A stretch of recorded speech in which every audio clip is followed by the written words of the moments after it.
ఇగో గిది మా ఇల్లు పైన మిద్దె తోట. మేము ఇంటి ముందట కొంచెం ప్లేస్ ఉంటే అక్కడ సొరకాయ చెట్టు పెట్టి వేరే మా ముందు బిల్డింగ్ ఉంటే దానికి ఎక్కించినాము. చూడుండ్రి ఇంత మంచిగా కాస్తున్నాయో కాయలు చలికి.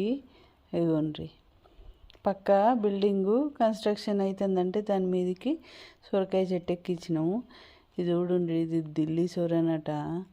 చిన్న చిన్నగానే 1 కిలోన్నర కాగానే అంతే. చిన్న చిన్న కాయలే కానీ మస్తు కాస్తున్నాయి, మంచిగా కాస్తున్నాయి.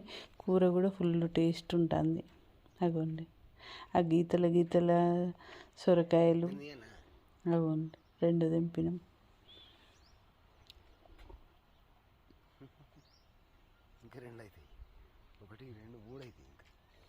చూసిండ్రా ఇట్లా మన పంట మనమే, కొంచెం ప్లేస్ ఉన్నా మన పంట మనమే పండించుకుంటే మందుల తిండి తినకుండా ఉంటుంది. బయటనేమో అన్ని కాయలు కాయడానికి మస్తు మందులు వేసి పండిస్తారు. కాబట్టి కొంచెం కష్టపడి మన పంట మనమే పండించుకుంటే మందులు ఉండయి. మనము సేంద్రియ పద్ధతిలో పండించుకుంటాం కాబట్టి మనకు కొంచెం ఆరోగ్యం మంచిగా ఉంటుంది.